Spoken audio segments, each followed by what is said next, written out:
Hi, my name is Emma Daly, and this past semester I completed an internship with the local Boston nonprofit Speak for the Trees on linking tree cover, air quality, and public health in urban Boston. So to talk a bit about the environmental challenge I was hoping to address, particulate matter or PM pollution comes from a variety of sources around Boston, including traffic, wildfires, and industry, especially traffic, and it is linked with poor health outcomes. In the short term, it can exacerbate existing respiratory conditions like asthma and also cause new ones. And when we breathe it in, it can enter our bloodstream and cause long-term damage to our hearts and lungs.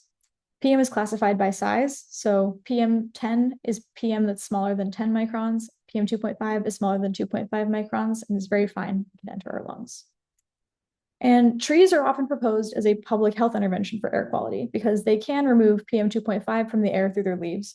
But the relationships are not always that simple, and not all trees are effective at doing this. Some trees also create pollen, which is a respiratory irritant. We also know that trees in Boston are not distributed equally between neighborhoods, and some of our most vulnerable populations have some of the least exposure to trees.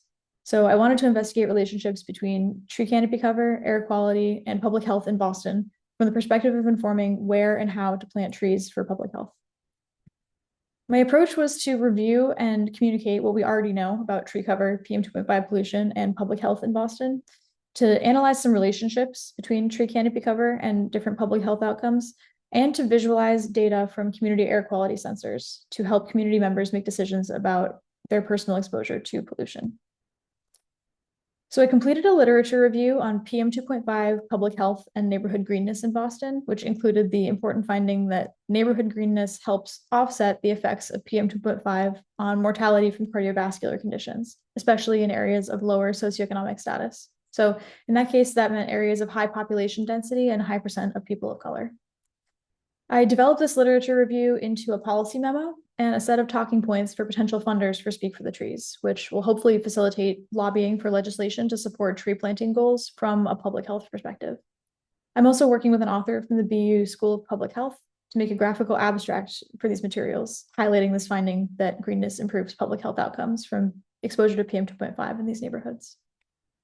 I also analyzed relationships between tree canopy coverage and public health outcomes on the census block level, using a number of different public health variables from the CDC, Centers for Disease Control, public data set called PLACES. Some of these variables were incidence of asthma, stroke, and high blood pressure, among others.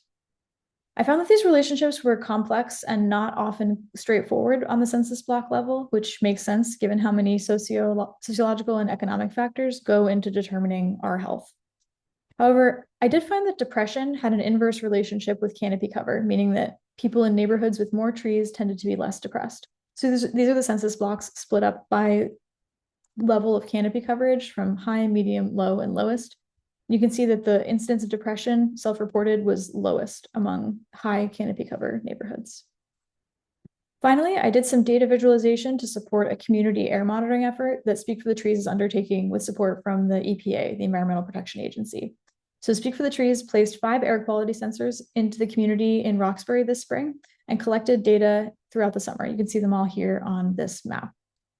And so I wrote a script to make real-time figures from this data to show not only recent air quality at each sensor, so this is like the past day, past week, and the past month at all 5 of these sites, but also trends over time to help community members make informed decisions about days of the week and times of day to be outside and pursue activity when air quality is the best. And we definitely did see differences here. If you look at this day of the week graph here, the first few days of the week tended to have much higher PM in the air, which was interesting. The next steps for this system are to make a web dashboard to display this data and to work with Speak for the Trees Teen Urban Tree Corps, which is a group of teenagers who are interested in trees and live in the local area, to identify their priorities for the next 5 sensors that the group recently received. And I want to thank everyone at Speak for the Trees, especially David, Anjali, Jarell, Jonathan, and Annie. And thank you to the Urban Program and Emily. And also thank you to Jonathan Bunicor and Patricia Fabian for their wise counsel on all the public health analyses I was trying to undertake. And thanks to my advisor, Pam, for her support always.